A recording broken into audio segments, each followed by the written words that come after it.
बदले आपने सरकार बनवाई बीजेपी की, एक नहीं दो नहीं तीन बार केंद्र और राज्य में आपने सरकार बनवाई, लेकिन आपको कुछ नहीं मिला। आपको कोई चीजें नहीं मिली, कुछ भी आपको नहीं मिला। अगर मिला कहीं तो आपको शोषण मिला, अन्याय मिला, अत्याचार मिला। आपके ओर से जो लोग जीते चुनाव, उन्हें के सगे संबंधी आप पर शोषण किया, आप पे अन्याय किए। हमने कई लोगों, हमारे लोग जो चुकी जब पीड़ित होते हैं लोग तो हमारे पास फोन करते हैं। कई लोगों ने आपको फोन किया कि कहा गुरुजी हमारे ऊपर जो है इस तरह से अन्याय हो रहा है। हमने कहा कि आपने तो वोट दिया था बीजेपी को, सत्ता में विधायक जी बैठे हैं, विधायक जी से आप काहे नहीं कहते? तो उन्होंने कहा कि विधायक जी हमारी नहीं सुन रहे हैं। क्यों नहीं सुन रहे हैं? हमने कहा भाई जब आप वोट भी दिए हो, आपका वोट भी लिया है, उसके बाद भी क्यों नहीं सुन रहे हैं आपकी? तो कहे अब नहीं सुन रहे हैं तो क्या किया जाए? तो ये चीजें आप लोग समझिए। भारतीय जनता पार्टी आपसे वोट लिया, वोट के बदले में आपको कुछ नहीं दिया। अखिलेश यादव जी से तमाम नफरत पैदा की गई, हमारे लोगों के बारे में यादव भाइयों से नफरत पैदा कराई गई। लेकिन इसके लिए आप लोगों को समझदारी, मैं सबसे ज्यादा अगर सैल्यूट करूं, किसी को धन्यवाद किसी को दूंगा तो फेसबुक देवता और व्हाट्सएप देवता को।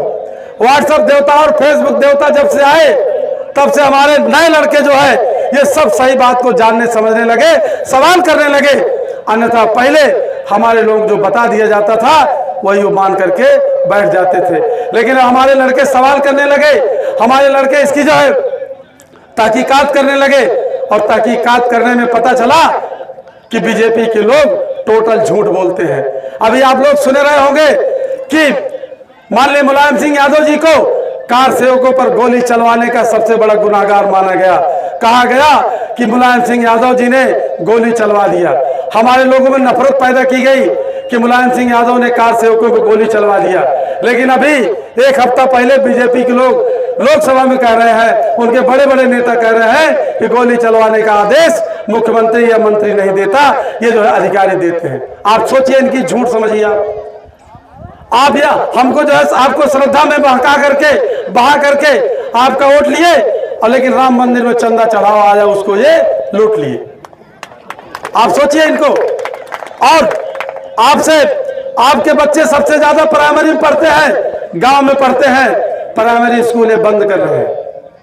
प्राइमरी स्कूलें बंद कर रहे हैं। पिछले जुलाई में हम लोगों ने बहुत बड़ा आंदोलन किया था, बहुत बड़ा प्रदर्शन किया था, तब किसी तरह जाकर के योगी सरकार रुकी है, नहीं तो ज्यादातर स्कूलें बंद कर रहे थे। इस तरीके से आप लोगों ने ये बातें समझा, सोचा, और हम ये बात मैं फिर कह रहा हूं कि हम यहाँ कोई चुनावी सभा करने नहीं आए हैं, हम यहाँ वोट मांगने आए हैं। आप हमारे काका दादा हैं, आप हमारे भाई बहन हैं, आपके बीच का हूँ, आपका बच्चा हूँ।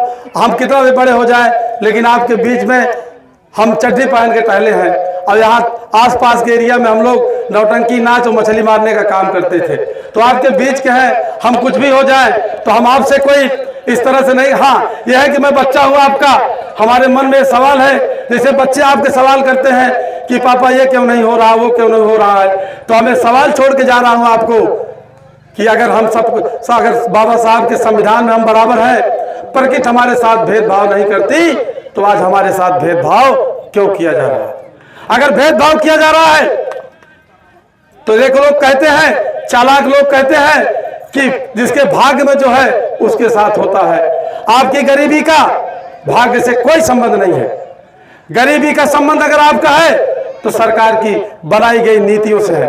सरकार अगर नीति बना दे, आपके पक्ष में नीतियां बना दे, तो आपकी गरीबी खत्म हो सकती है।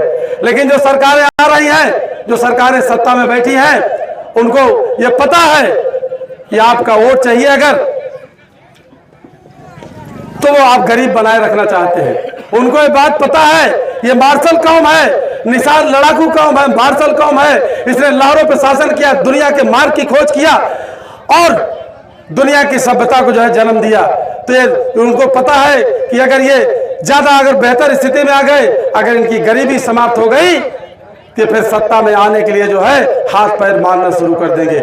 इसलिए आपको गरीब बनाए रखना चाहते हैं, आपको दीनहीन बनाए रखना चाहते हैं, आपको कमजोर बनाए रखना चाहते हैं, और आप तब तक दीनहीन बने रहोगे जब सत्ता में आपकी भागीदारी नहीं होगी। हम यहाँ कोई अपना काला कारोबार बढ़ाने के लिए, कोई जो है अपना बिजनेस बढ़ाने के लिए हम यहाँ नहीं आए हैं। आप लोगों के बीच में हम आए हैं अगर तो इसलिए आए हैं कि हमारे लोगों की जो नाव है, मल्लाहों की नाव जो है वो मझधार में फंसी है। मल्लाहों की विकास की नाव मझधार में फंसी है, उसको किनारे पार करने के लिए हम आए हैं, उसका नेतृत्व करने के लिए आए हैं, उसमें और गति देने के लिए आए हैं। आप लोग इस बात के लिए, चूंकि अभी आप लोग देख रहे होंगे थोड़ा सा आने में हमको देर हुआ, क्योंकि 1:30 बजे तक हमारा कॉलेज है। 7 बजे मैं कॉलेज चला जाता हूँ, 1:30 बजे तक कॉलेज में बोलता हूँ और लेक्चर देता हूँ बच्चों को, अपने छात्रों को जो पढ़ाता हूँ। उसके बाद मैं वहां से उठता हूँ, अपने वाइफ से पहले से कह देता हूँ कॉलेज जब निकलता हूँ खाना निकाल कर रखे रहो ताकि देर ना हो, तुरंत खाना खा के निकलना है। आता हूँ खाना पहले से ही रखा रहता है, ठंडा वाला तुरंत खा तुरंत निकल लेते हैं। अगर कभी कभी बहुत ज्यादा प्रेशर होता है लोगों, भाई जल्दी आइए, देर हो रही, जल्दी आइए, तो खाना थोड़ा थोड़ा खाए चल देते हैं। यह काम क्यों कर रहा हूं मैं?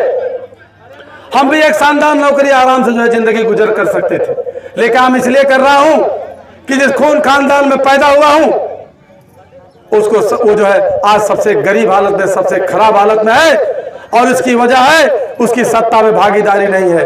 जब तक अपने कौम को, अपने समाज को सत्ता में भागीदारी दिला करके सबके बराबर की हैसियत नहीं ला देता हूं, तब से चैन की सांस नहीं लूंगा।